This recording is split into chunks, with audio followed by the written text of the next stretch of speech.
Yes, people, what's going on? You're back with your boy Facts with Reason, back in the building again. I know I ain't been here for a while. You know, life is life. These things happen, situations arise, boom, boom, bam. We know how the thing goes already, but man's back. You get me? I'm going to be bringing some more content to the channel again. So make sure you like, subscribe to the video, all that stuff there. Today, man, speaking about Erik Ten Haag, Manchester United Football Club. They've actually brought me back on the webcam. I can't believe it that they've actually brought me back to the webcam. Man ain't putting no filters on. The video's not being edited. I can feel my temperature rising already. Yeah. Man's got my beard growing out rough. Hair's looking peak. Like, I feel like the Glazers are in charge of my bank account. Man's just broke. Can't do nothing. Get me? I'm going to cover quite a few topics today on Man United, and obviously, I want people to write in the comments and let me know what you think. Either if you're a Man United fan, if you're a neutral, like no trolling on that. There's no need. Just literally, you get me. If you got something to say, yeah, pop it down in the comments. We'll have a discussion about it. You know what I'm saying? I'm gonna start doing some live videos again and stuff. But I feel like today or tonight, when I'm recording this, things need to be discussed. Now, I'm gonna chat about yesterday's game because that's why I'm here. Obviously, no United fan thought we were going to beat Man City 3-0. Beat Man United, beat Man City at all. Sorry. But you want to see a bit of fight, a bit of passion. Now, when the lineup came out, Onana in goal, Dalot, Evans, Maguire, and Lindelof left back. Imagine Johnny Evans and Maguire starting.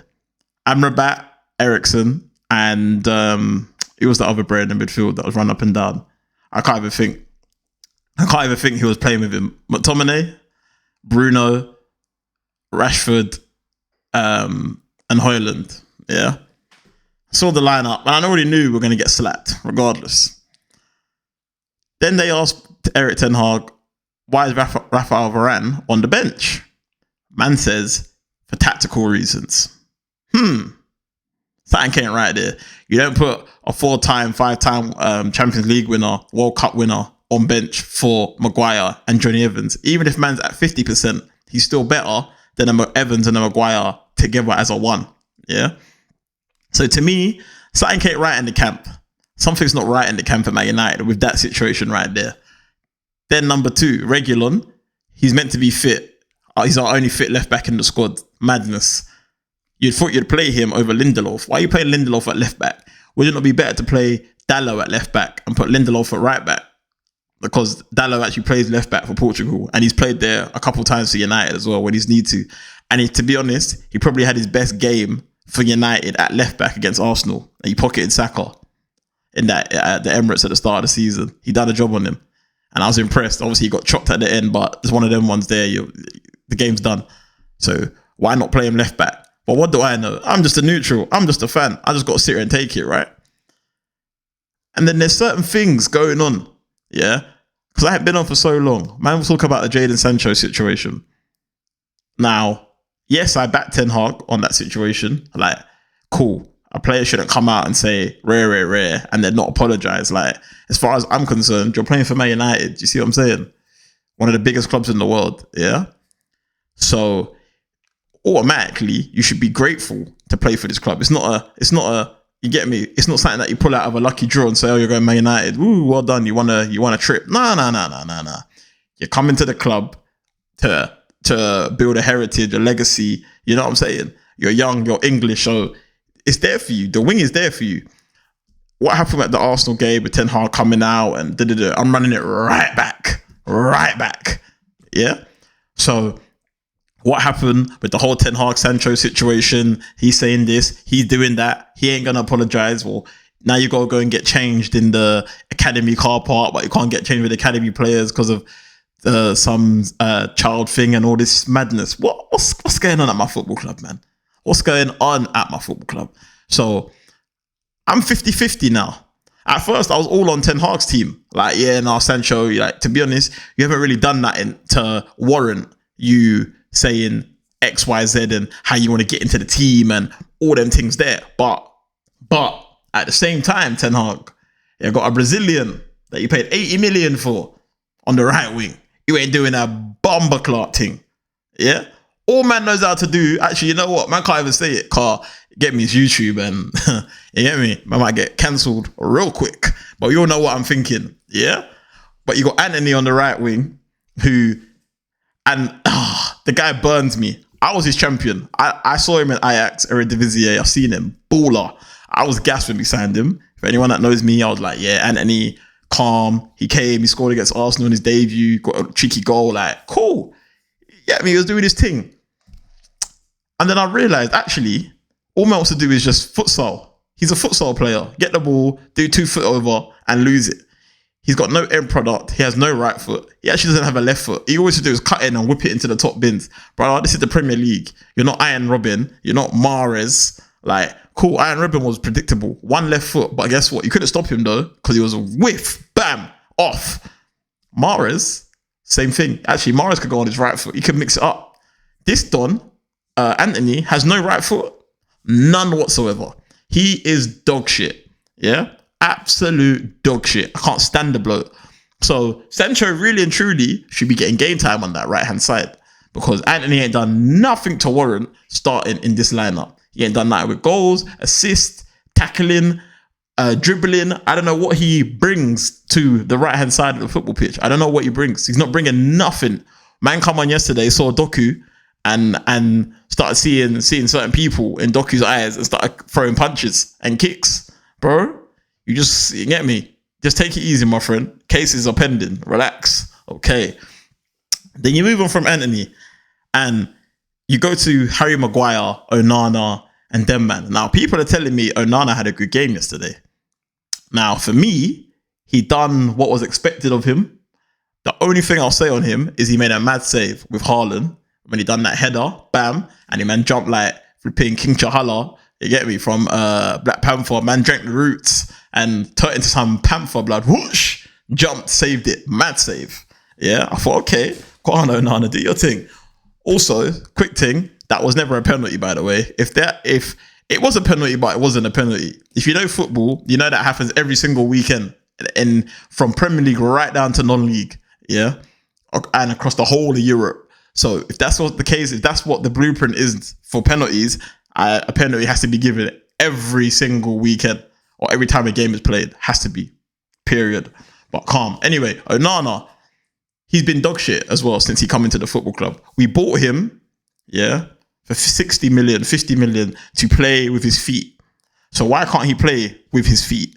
Yeah, he gets the ball and he dribbles, but because there's no system in place, where is the ball meant to be going? And then he just kicks it long and then we lose it. And then what? We're back on the back foot again. It doesn't make no sense. Also, for the third goal, I can't remember. I think it was Rodri. I think Rodri took the shot and he pushed it. Now, I ain't no goalie. You get me? I ain't a keeper. But I know a goalkeeper, if you're not sure, you don't push it back into the danger zone. You push it away. So either push it out for a corner or push it somewhere near the throwing line. No, he pushes it to Haaland. Haaland takes a touch, whips it to Foden, bang, 3-0. I mean, it was game done at 1-0 anyway. Yeah, so that's Onana. But slowly, he's making small improvements. But I still get nervous anytime a shot is taken on our goal. I start jittering, start getting shook. You get me? Maguire, people are telling me Harry Maguire's having a good couple game. We play Copenhagen, we play Sheffield United. Who else has he played against? Brentford. Brentford don't have Ivan Toney. Brentford ain't nothing special. Like, Brentford, we should be beating Brentford comfortably, actually, especially at Old Trafford. That was a struggle. Who's the other one? Copenhagen. Bro, come on. It's Copenhagen. Let's be serious. Who's up there to trouble, man? And obviously, who was the last game? Sheffield United. Again, we shouldn't be getting touched by Sheffield United. We made Sheffield United actually look good, which is mad. No disrespect, but come on. Like, they're breaking all sorts of records, Sheffield United, and we only managed to beat them 2-1. Imagine. We even let them score. Yeah. Then you've got, what's the thing? Then you've got, I'm just going through the whole team, bro. I'm just going to rip through the team one by one. I do business. Yeah. Johnny Evans in 2023 should not be playing for Man United Football Club. Because you know what will happen? He'll retire and then he'll become a coach of Man United. Just like Phil Jones did. Why Why is Johnny Evans? At the start of the summer, we were linked to Kim Min-jae for Bayern Munich. Yeah, that was the whole talk. Kim Min-jae. We ended up with Johnny Evans. Then we wanted Jean-Claude Todibo from Nice. Bad boy French player. No, can't get him either. So the 2 targets that Ten Hag did want, and I'm going to get onto the manager, don't you worry, but the 2 targets he did want, we didn't get. We took Johnny Evans on not even a trial, to stay fit. Well, what are we, some kind of charity? What do you mean stay fit? There's no other club. You couldn't stay at Leicester now and stay fit. You had to come United. Okay, calm. This is a Don that played how long ago for United? It didn't even play that much. Like, let's deep it. Like, you know what I'm saying? Then you go to Lindelof, not good enough for the club. Johnny Evans, not good enough. Harry Maguire, not good enough. Dalot, not good enough. Not good enough to play for Man United. To get us back to where we need to be, we cannot have them man there kicking ball for United. Not for first team anyway. Then you move into the midfield. Oh God, we move into the midfield. Don't forget to smash a like and subscribe to the channel, by the way. But the midfield, bomber ass. Imagine you had Paul Scholes, Roy Keane, Nicky Butts. We had these man. Even Anderson, even Cleverly was doing little things in midfield for United, bros. Like, and we end up with McTominay, Eriksen, and Amrabat. Now Amrabat, I don't think he played that bad, to be honest. He is exactly what I expected him to be. I didn't expect him to come in and tear up the Prem. I just expected him to run around, break up play, and give the ball to better players, and every now and then hit a cheeky little long pass. Like, I don't think you should ever buy a player off the back of a World Cup, personally, because a World Cup is, if you just click in form at the right time, it's what, depending on how far you get, 8, 10 games before you get to a final, whatever it is. So really and truly, you know, I don't think you should ever buy a man off a World Cup, but because we're Man United, that's what we did. And Ten Hag was chasing him the whole season. Fair enough. So you put Amrabat in. You take him off at half time. For what purpose? I don't know. I'm thinking to myself, wait, Amrabat has to be injured. He has to be injured, because there's no way that man would take him off just for tactical reasons. It's impossible, because he was actually doing all right. Yes, he was on a yellow card, but he was on a yellow card for back chatting to the ref. It's not that deep. Man didn't do no crazy tackles or nothing, as far as I'm aware anyway, from what I can remember. You take him off, and then you're left with Eriksen and McTominay. Now, for the love of God, Ten Hag, you're Dutch, bro. You know your philosophy. Yeah, you're a Dutchman. You were an assistant coach or Bayern Munich B team manager, whatever you were when Pep was there. Yeah, you got the same head shape. Yeah, come on, bruv. You know that McTominay cannot play in the middle of the pitch for Manchester United. You just know. You know it. We know it. He knows it. Everybody knows it. So why would you put McTominay back in midfield against Man City? For what purpose? Are you trying to get yourself sacked or what? Are you trying to get yourself sacked? I don't understand it. He brings on Mason Mount. Mason Mount, you know. Number 7, Mason Mount, to play DLP for Man United in the midfield. Mason Mount, that's never ever played midfield for Chelsea since he was there. I think the only time Mason Mount played in midfield, maybe when he was at Derby, when Lampard was in charge. Probably the only time. Or maybe under academy level, he played centre mid, maybe. But just because man says he can play centre mid, it doesn't make him a centre mid. Do you understand? Centre mid is a very hard position to play. You either can play it or you can't. It's none of this, I think I can play there, but I can play a bit of everywhere. Nah, bro. What's your best position? Yeah. So you bring on Mason Mount. So you push McTominay back into midfield. The game's already lost. It's already lost by then.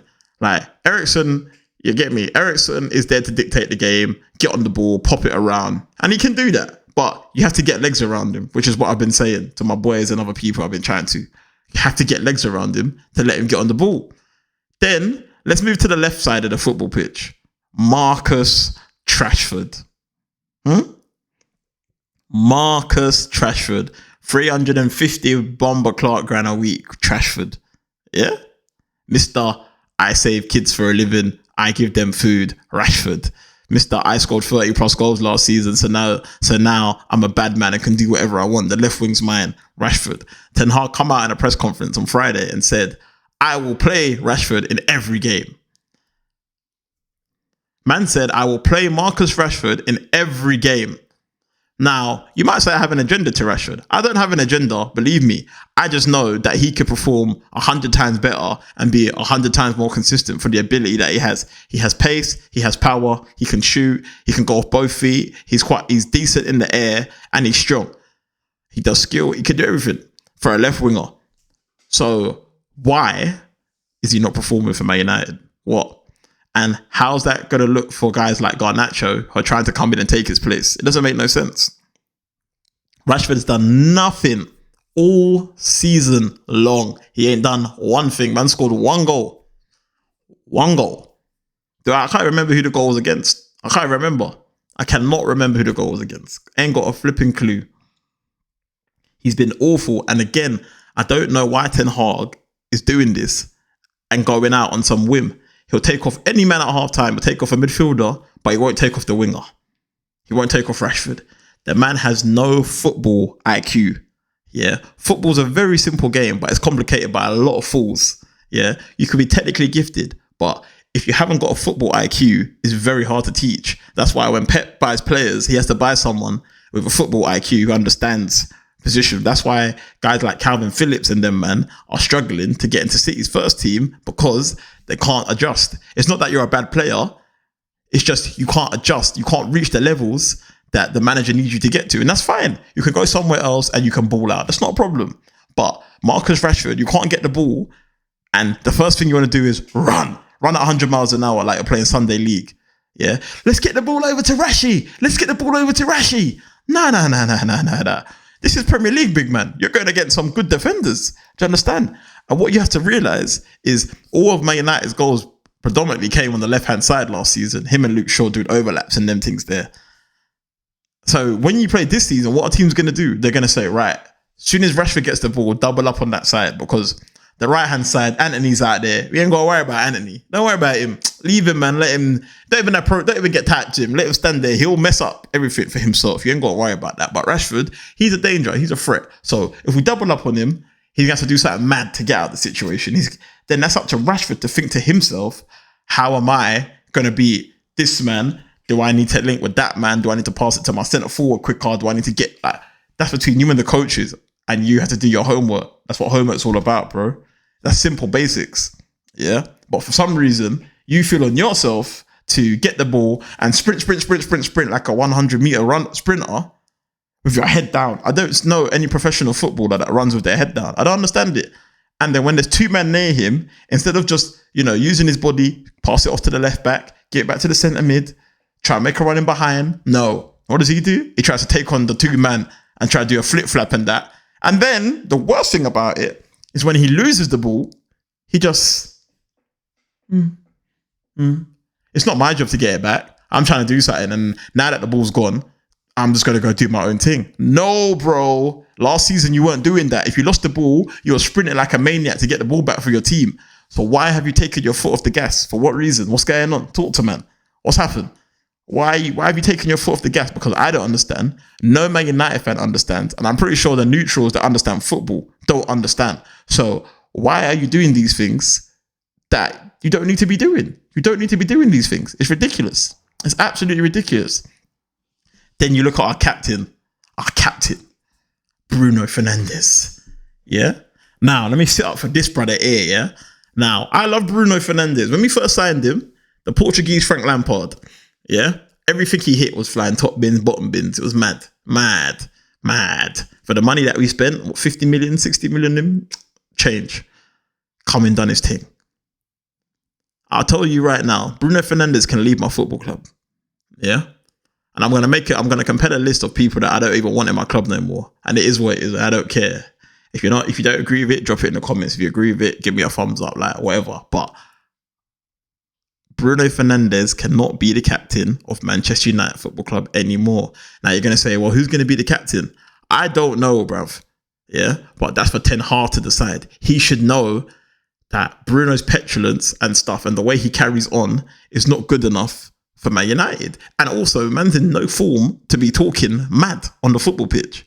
Yesterday, man's running around trying to kick man. That's what you do in Sunday League, man. When you're losing 4-5-0 and you're fed up, you just try to kick a man down, create a little fight, make yourself feel better, and then somehow you get taken off the pitch, if it's a red card, or you just say, I'm done with the game, and you just walk off. But Bruno Fernandes is disgusting. He's actually disgusting. And he's not a Ten Hag player. He's not a Ten Hag player in terms of what I've seen Ten Hag play anyway. Unless he's switched up his whole philosophy, he ain't a Ten Hag player. James Maddison is a Ten Hag player. Odegaard is a Ten Hag player. Bernardo Silva, these guys, yeah? Techie. Just keep them all simple. De Bruyne's. Bruno, as soon as he gets the ball, the first thing is, can I hit a 50-yard ping? Brother. Can you not just play the ball 5 yards in front of you and get the ball back? Why has everything got to be the Hollywood pass? And yeah, you can hit the Hollywood pass, but that's not the point. The point is, when you do hit the Hollywood pass, who's receiving it? And then what's the plan once they get it? Are you like, when you first come, you wasn't hitting Hollywood passes. You were getting in key positions, making late runs into the box, hitting shots from 25 yards, and they were all flying in. Doing your penalties, you were good. Now, you turn into a madman. You're running all over the place. What is your position? Are you a 10? Don't get me wrong. Ten Hag shagged you on the weekend because he put you in out wide on the wing. You're not a winger. So Gavardio had the whole left flank just on his ones against Dalot. Bernardo Silva was going over there. It was a free-for-all. It was like red light district. Just turn up. There's a door. Just keep going. Yeah? And you'd think as a captain, you'd say to myself, you know what? Let me stay here and stay disciplined. My manager wants me to be disciplined. And then when we have the ball, then let me do my thing. Nah. He decided to do his own stuff. And as far as I'm concerned, Bruno Fernandes can take Marcus Rashford, Harry Maguire, Johnny Evans, Diogo Dalot, Victor Lindelof, Onana, McTominay, Anthony. Eriksen, he's basically going to leave, but I like Eriksen, so I'll leave him. Amrabat, I think Amrabat's okay. They could take them, man. Take them on the plane, go Saudi Arabia, and go enjoy your life. Go enjoy your life. Go and get paid 800,000 a week, whatever it is out there, to play dead football with 200 fans, because I don't get it. Yes, when he plays for Portugal, he's a much better player, but there's two things. The levels of players that he's playing with at Portugal, he's not the main man. So maybe when he's not the main man, he thrives better. I don't know. But he's playing with ballers all over the place at Portugal. Portugal's team's sick, so he hasn't got to do as much. Whereas at Man United, if he doesn't create nothing, then nothing happens. And he ain't creating nothing. And he ain't scoring and he ain't assisting. So what's he bringing to my football team? Yeah? Then we spoken on Anthony already. Joke, man. Absolute joke, man. One of the biggest flops. And it's actually funny. I've got a list of all the signings that Ten Hag's made since he's been at Man United. I'm going to go through them. And I'm going to see how many of them have been successful. And it's going to be very peak. I can tell you that for Mr. Erik. It's going to be very peak. Now we get to Rasmus, my boy. Yeah. He's young. He's 19. Yeah, we spent 60, 70 million on him. Fine. Cool. It is what it is. He ain't ready yet. But he is going to be a sick striker. There's no denying that. But when you buy, the last proper centre forward Man United had was Lukaku, if we're going to deep it. Ibra, Van Persie, Lukaku, the last three proper CFs that we've had at our football club. We ain't had a proper CF since, because Martial claims he's a left winger. Calm, whatever you want to say. So now we bought a proper CF. He needs crosses in the box, he needs to put himself about, front post balls, little flicks here and there. Yeah, he's a bit rash. Yes, his first touch can sometimes be a bit wayward, but you can see he's trying to do things. In a broke down team, he's trying to do things. But guess what? We've got wingers who don't want to cross. The only winger that wants to cross, two wingers, is Palestri and Garnacho want to cross. And I'd probably say if Ahmad even gets back into the first team, because I think he should every day of the week, wants to cross. And to be honest with you, I think Jadon Sancho would suit Højlund, because Sancho needs someone to bounce off. When he was at Dortmund, he would bounce off Haaland. That kind of Giroud effect where they hold it up, but they're techie. They can flick and do little flicks, and in tight spaces, they can flip around the corner and get into pockets. And do you know what I mean? But the amount of times that Højlund makes a run and he doesn't get found, and that's not by the pass coming, by the way. He just doesn't get found. And it's ridiculous. It's flipping ridiculous. Yeah. Every single time. And yes, there was chances yesterday where he ran in and his touch might have taken him, let him down in the final thing. He's 19. These things are going to happen. No United fan or any football fan should really think that, oh, actually, yeah, Højlund is going to come in and do a madness. Yes, he could have scored a goal or two, but Man United are not playing in any form. Yeah? Mason Mount, Ten Hag's player. You know what? Let me go through the list. Because when man starts reading out these names, so you got, one second. So you got Anthony, 85.4 million, flop. Højlund, 72 million. Right now, I think everyone can be realistic and say, yeah, Højlund, give him a year or two, let him learn. By 21, 22, man's going to be a beast. Casemiro is a tricky one for me, yeah? Because when Ten Hag first joined United, man said he wanted Frankie de Jong. He wanted Frankie de Jong to be the Rodri of Man United. Get the ball and you build from him. That's the base. And then we start our system. Frankie de Jong wasn't even toying with Man United. Man told United from day one, listen, I'm staying in Barcelona and man ain't leaving Barcelona under those circumstances. Man United persisted. I'm not leaving. What happened? He didn't leave. So what they have to do, now they've got to go and get a big worldwide name. Let's go and get Casemiro, who's a total opposite player to Frankie de Jong. I can understand if man tried to go and get Toni Kroos or something, because they're the same player that you like to play, or Luka Modric, or someone of that ilk. Do you see what I'm saying? But them man ain't going to leave to come Man United. Leave to Real Madrid to do what? So he went and got Casemiro, who I was gassed with, don't get me wrong. And Casemiro had a bad boy first season. No one can deny that. Yes, he had some techie red cards. Yes, he had some games where you're like, eesh, you're moving a bit mad. But this season, and I don't care what anyone wants to tell me, he's been bad. But you're not telling me that Mika Richards, you're not telling me that Casemiro and like Rafael Varane and those guys, yes, they're not going to be the same players that were at Real Madrid at the top, performing at that top level. But you haven't gone from here down to the floor in such a quick space of time. It's impossible. Casemiro looks like he's playing in steel toe cap boots. Get me? Man, looks like he's picking up grass, picking up mud in his boots. His legs look heavy. Like he can't run. Now, Ten Hag surely has to see that there's two things here. Casemiro might not be able to get around the pitch as much. So what do? You got to put legs around him. So you'd play Casemiro, Amrabat, and Eriksen. Get Eriksen on the ball and let Casemiro and Amrabat do the little dirty work. But Casemiro is probably better on the ball than Amrabat. So give Casemiro the ball also. Or switch it up. Alternating positions, man. Man, them are just doing all sorts of strippingness. So that's Casemiro. So for me, I think he's been a success because he did contribute to some good, important goals last season against Chelsea. He also scored in the Carabao Cup final. I think he got 5 or 6 goals for us, which is good for him. For a holding mid who no one actually ever saw him really score goals for Real Madrid, but it wasn't his job to score goals, but he was never really in positions to score goals. So I'll say Casemiro calm. Mason Mount, 60 million. So Casemiro was 70 million.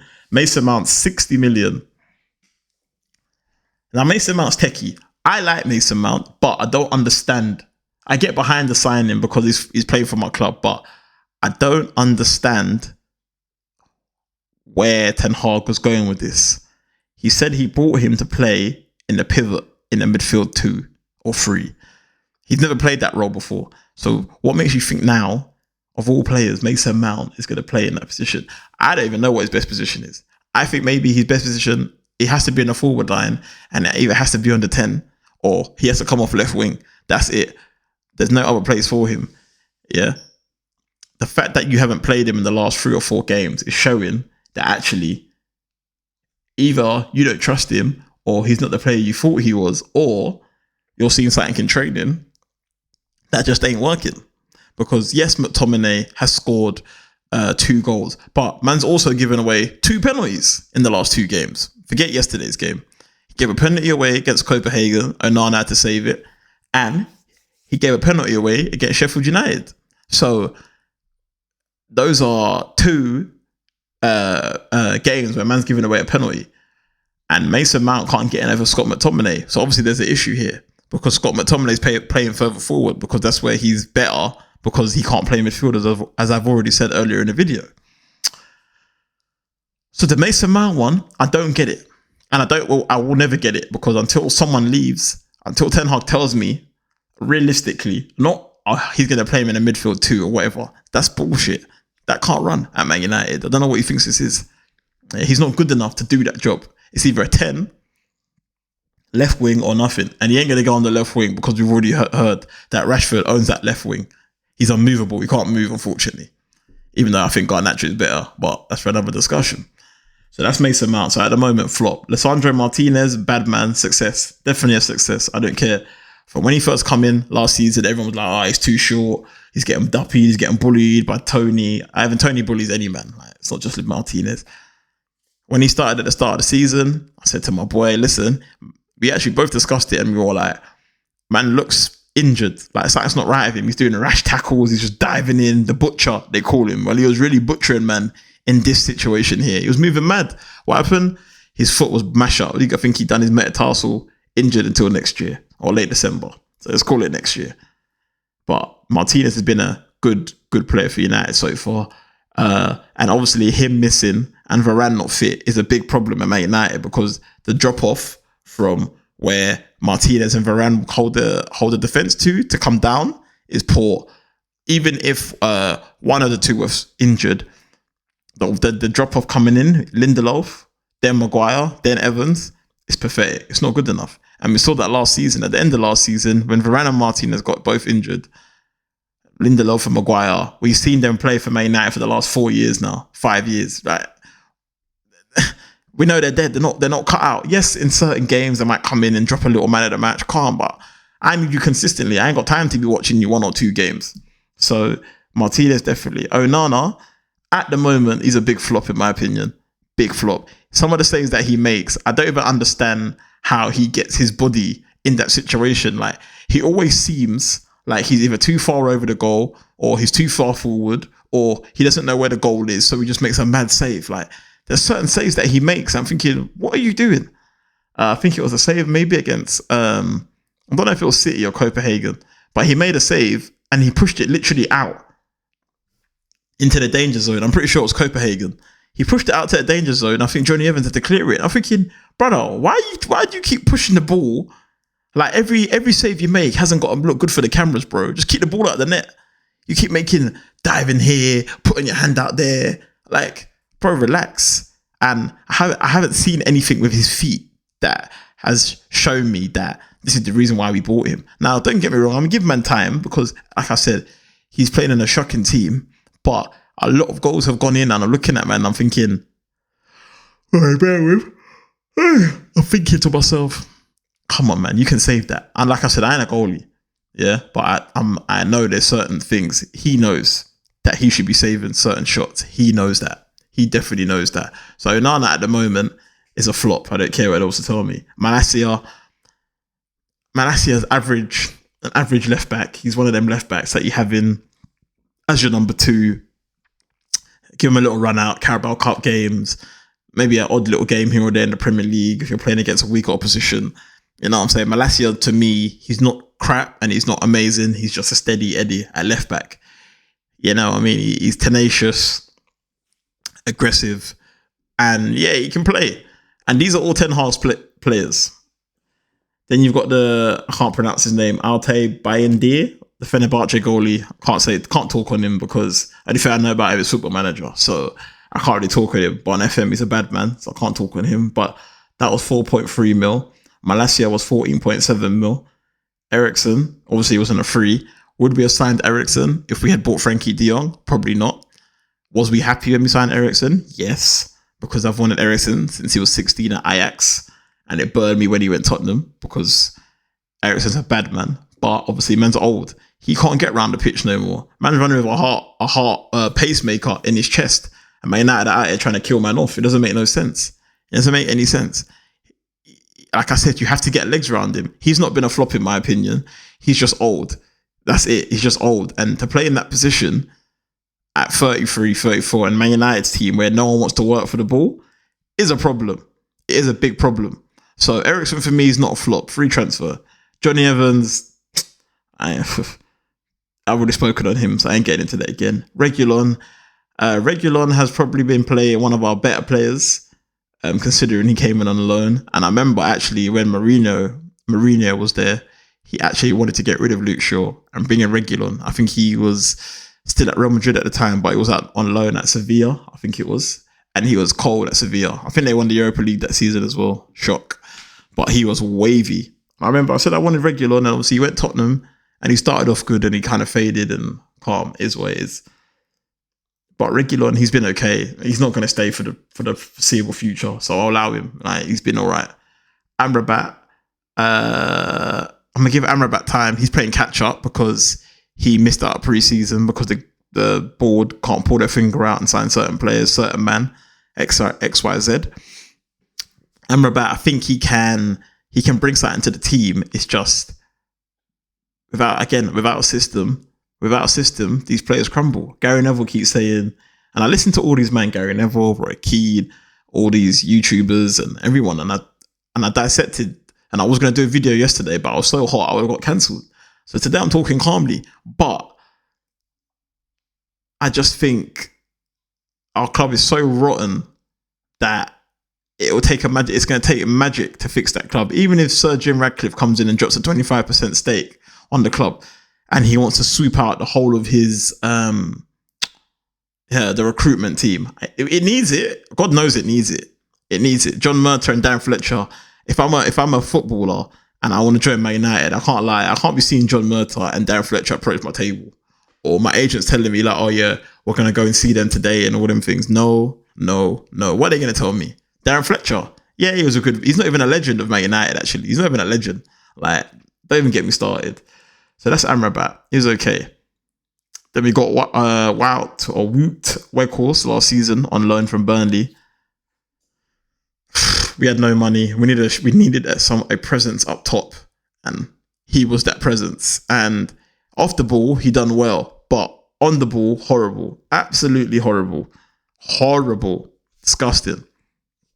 And then last but not least, we got Sabitzer on loan from Bayern Munich, who again was okay. Did I want to keep him? No. Is he crap? Nah, he's decent. But I mean, to be honest, the way Man United are playing right now, he probably could have done all right for our team. So those are the Ten Hag signings. So out of all them signings, the only ones that I've said that has been a success are Martinez, Casemiro, Eriksen, and obviously Højlund will be. I don't think Ten Hag's going to be there to see him, but he will be. That's it. So he spent a lot of money. He spent over 200 million, on recruitment. Now, we all know the Glazers. I'm not even going to get into the Glazers because we already know how that team runs. And we all hate the Glazers and calm. We want them to leave. But the Glazers did not pick the team on a Saturday or a Sunday or a Monday or in the week in the Champions League game. The Glazers did not drop Rafael Varane and say for tactical reasons. The Glazers don't make Sancho sit in the car park to get changed. The Glazers don't impact on these things. Yes, when it comes to budget, you've got a budget. You spent 55 million. What was it? What did they spend again? How much did he spend on Onana again? You spent 47.2 mil on Onana, and you spent 55 million on Mason, or 60 million on Mason Mount. So are you telling me, with all the scouts that we have and all the recruitment, you're telling me you couldn't find a better midfielder to play midfield? Because we all know that midfield was our weak point. So you're telling me that you couldn't find a better CM or someone who's a specialist in that role to come in for less money? You could have got 2 men for that money. 2 men. And I know 2 men you could have got. You could have got Lucas Dorf from Salzburg, who's a bad man. Remember that name because he is cold. Or you could have gone and got a João Neves from Benfica. There's man out there. You could have got Kepa and Truham, Manu Kone. There's man everywhere that play in that position. But you go and decide to get Mason Mount because he runs around a lot. Okay, Ten Hag. And these things don't make sense. So your recruitment is crap. Jurgen Klopp doesn't get bare peas at Liverpool. He didn't get bare money. But he goes and finds, I can't pronounce his name, but the guy from Leipzig, Salas Boy or whatever. Bad man. I know. I've known about him. If you know football, you know about him, Dominic. You know he's a techie and he's very wavy. You went and bought McAllister. They went and bought McAllister, who just won the World Cup, who was at Brighton, 35 million.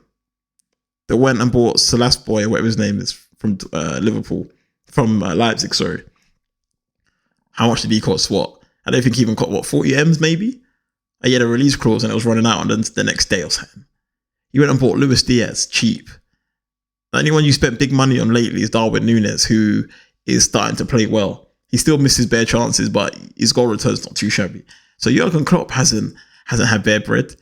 Tottenham haven't had bare bread since Ange Postecoglou, whatever his name is, come in. They went and bought my man from Wolfsburg, the Dutch centre-back. Bad man centre-back. Hella pace, good with his feet, good in the air, controls the game from the back, comfortable with the ball at his feet. Bam! Who do we go and get? Johnny Evans. Why can't we play that way? And this gets me onto I don't even know the video's running long. Like, man's mouth is dry, the tap's over there. Man, it's just peak. It's peak. Don't forget to like and smash and subscribe to the channel, and just drop my phone. Like I said, man, I ain't editing nothing. Any noise that comes out here, the noise is gonna drop same way. We're coming to business tonight. Yeah. Erik Ten Haag. The title says Ten Hag out, ? Now, I'm gonna break it down step by step. Erik Ten Hag for me is a good manager. Not a great manager, a good manager at managing youth players. Now, Ibrahimovic done a interview that I'm pretty sure most of you seen with Piers Morgan. If you haven't, go check it out. Bad man, Ibra. And he makes a good statement. He says that Ten Hag has never coached top elite athletes before, or top players with ego, should I say. I mean, I don't think there's any at Man United, but the Man United players think they are, so I guess that's what it is, isn't it? And I heard what Ibra said. I heard it. He wants to build it's different working at Ajax than coming to Man United. I hear it. But at the same time, Man United's philosophy has always been bring the kids through. If the kids are good enough, like Kobe Mainoo, Garnacho, Hannibal, Ahmad, Palestri, these guys, they're good enough, they get game time.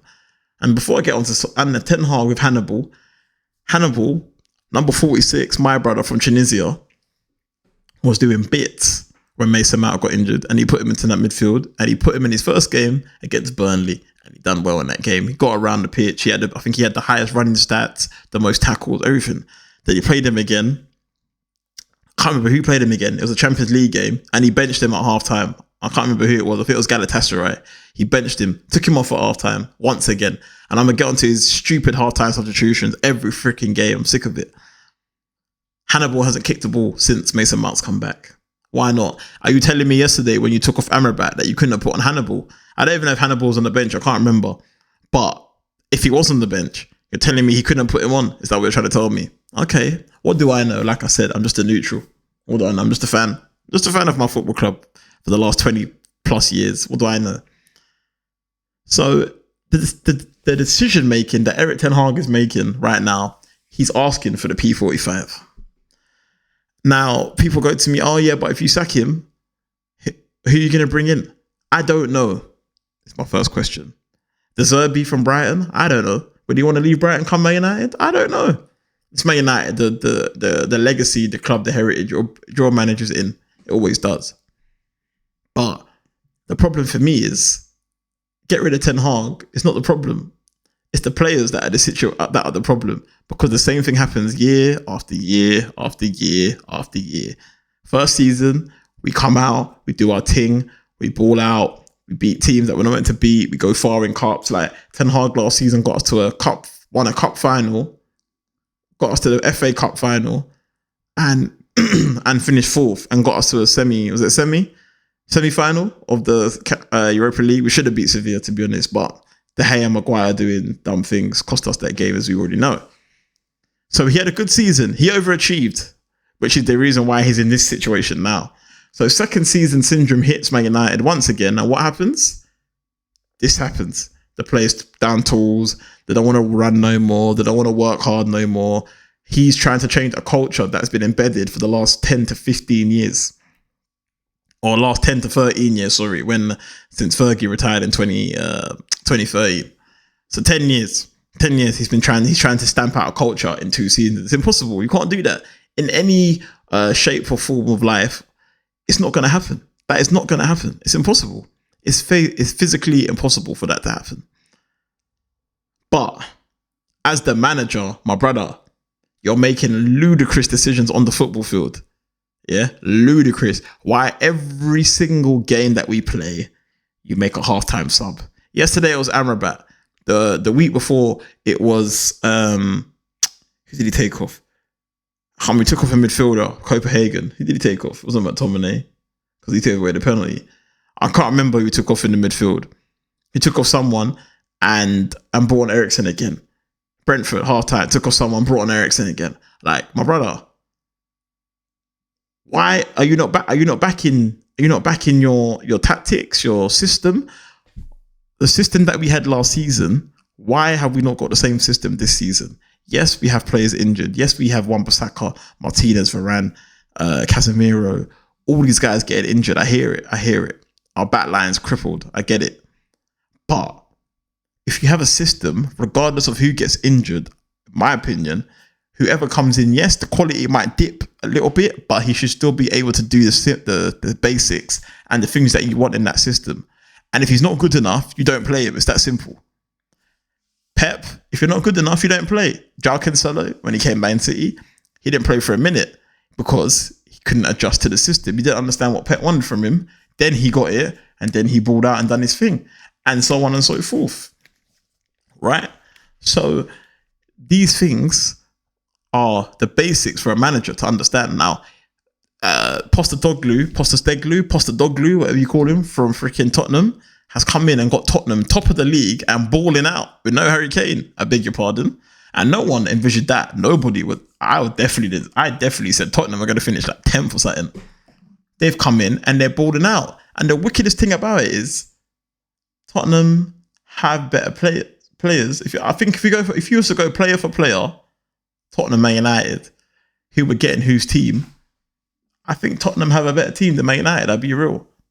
Because they got Son. Maddison is one of the best number 10s in the world. I don't care what anyone says. If Maddison was Spanish or Portuguese or something like that, everyone would be ranting and raving about him, but he doesn't get the respect that he deserves because he's English and in the media, he's a bad man. I don't know why, because man goes to a little casino. I don't get it. But anyway, you got Son. You got Son, bad man, 100 times better than Rashford. Kulusevski, well, he ain't got no one to go up against on the right wing for Man United, so he's got that to himself. Maddison, in my opinion, is better than Bruno Fernandes. Obviously, they haven't got a striker at the moment. And Basuma is definitely better than all our midfielders. And Pepe Matassar right now is definitely better than all our midfielders. You've got Udogie at left back, better than all our left backs. Pedro Porro, better than all our right backs. And then you've got the new Dutch centre back, who is probably on the same level as Martinez, maybe. Maybe Martinez might be a little bit better. And Romero's hit and miss. I mean, I don't rate him at all. So I'd say Varane's better. So that's the team. And then the goalie. And at the moment, Tottenham have got the most clean sheet. So you have to put a Tottenham keeper in over Onana. He has a system, Tottenham. Liverpool have a system. Arteta has a system. Every single club has a system other than Man United. Ten Haag. Why have we got no system? Pochettino at Chelsea has a system. Yes, they're not winning, but I can see what they're doing. You can see that they need a couple more men. They need a 30 number 9 to finish chances. And maybe a couple little tools here and there, and they're set.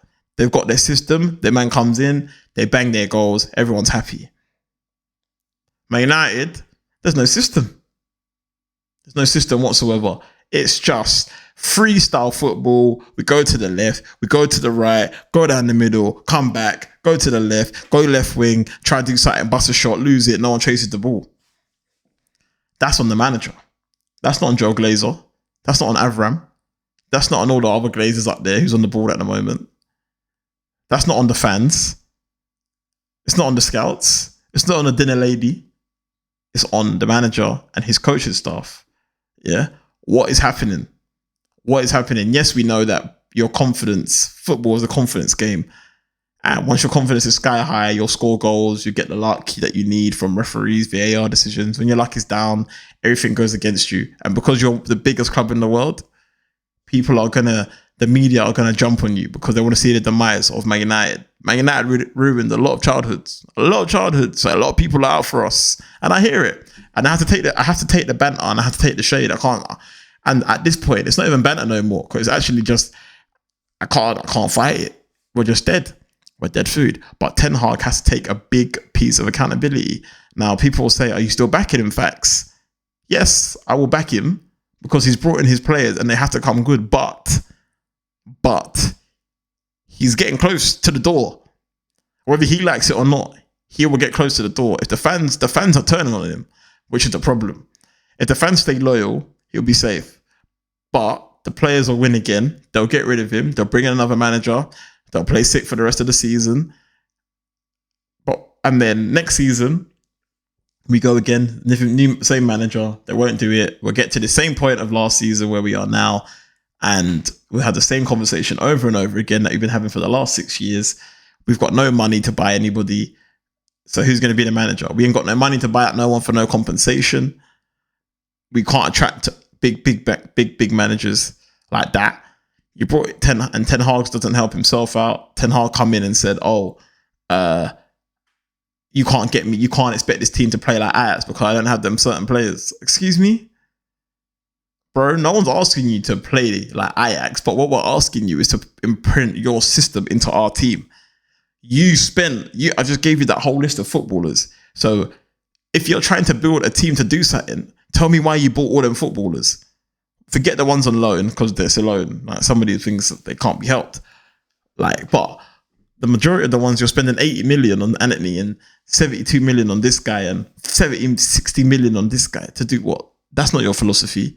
If you was at Ajax and you had that money, you wouldn't have spent your money on them players. And this is the thing. And this is why I'm not going to talk on the Glazers, but I'm just going to say one thing about it is that you need a structure at any business, whether it's football, whether it's just a business on the roadside. If there's no structure, if there's a structure, then everyone's going to thrive from the top right through to the bottom. And everyone's going to see good results. Everyone's going to be happy because they're getting their P's. Everyone's happy. And Man United, there's no structure. From the top to the middle to the bottom, I can imagine it in the changing rooms, on the WhatsApp group. Sancho's just sitting there laughing, messaging Rashford and Lingard and them, man, and be like, hey, I told you about this manager, bro. He's a joke, man. He'll be gone soon. There's a reason why Sancho hasn't apologized. There has to be. Because he thinks he's going to outlast Ten Hag. We're in November now. We still have November and December before the January transfer window opens. What gives me any confidence that Ten Hag's going to be there to see that out? I can't see it personally. We've got Newcastle on Wednesday. We have Fulham on Saturday. And then I think we've got Copenhagen the week after, Champions League again away. We ain't beating Copenhagen. I know that for a fact. Fulham, debatable. And Newcastle are hit and miss. But if we get locked out, it's basically the Carabao Cup final all over again. Right? And Newcastle got quite a few players out, but so have we. So it should be an interesting game. I'll be interested to see if he goes with Garnacho and them guys and gives them a chance. But I doubt it because he's just being dumb. But I guess the finish off is Ten Hag under pressure? Hell yes. Severe pressure. Like he's never felt. I don't even know if man's sleeping. He probably not even sleeping. My second thing is get your team right. Drop the big dogs. Drop Bruno. Drop Rashford. Drop the McTominays. Drop the who else? Drop the Antonys. Anthony's sitting on the bench yesterday, shaking his head like you've done anything to warrant playing. Shut up, man. I'll slap you up, pagan. Drop the big dogs, but you won't drop them because I don't know if there's something in their contract where it says you cannot be dropped. If they're not performing, you drop them. If Bruno's not performing as your captain, drop his Clark. Put in a youngster. Kobe Mainoo's back now. Dash him in there. Dash him in. Dash in Garnacho. Dash in Pellistri. Even though Pellistri, when he played, he didn't set the world on fire. But at the same time, he hardly ever got the ball. The ball was always on the left. So what's he meant to do?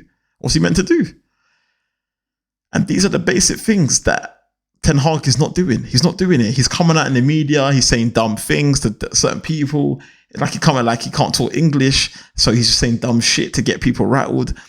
You know, you got a press conference yesterday or an interview, post-match interview before the game starts, and they asked you about Varane. All you had to say was Rafael Varane. He's just come back from injury. He's only fit enough to make the bench. He might get on, you know, but we've got a lot of games coming up, so we need to make sure he's fit. Done, squashed. No one says nothing. No, tactical reasons. Okay. Rafael Varane, tactical reasons. And don't get me wrong, he's been dead this season, but it's still Rafael Varane. And I just think a lot needs to happen. I mean, I wanted the Qataris to buy the club. Obviously, that ain't happening now. They would have got rid of all this stupidness that's happening at our football club. They would have built a good infrastructure. They would have got everything perfect. The way that Man City had, the way Newcastle have, even Leicester, Tottenham, all them guys, great trading facilities. Man United still got the same dead local Carrollton HQ. If someone offered me to go there, I wouldn't even go there. It just looks stiff. It looks dead. The pictures that I have back from 2005 are the same pictures that are there today. The same thing's changed. The only thing that's probably changed in the training ground is the pictures on the wall of the certain players, and they've added extra people to it. That's about it. Yeah. Unfortunately, you know, RIP Sir Bobby Charlton, United legend.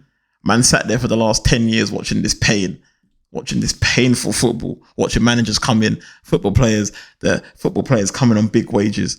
And that's another thing. Man United need to stop offering big wages to the ballers. You can't be offering 350 for Rashford, 300 for Mount, 325 for Sancho, 200 and something for Maguire. And then you wonder why these men are holding you to ransom and saying, I'm not leaving the football club. I'm staying here. I'm doing this. I don't want to leave.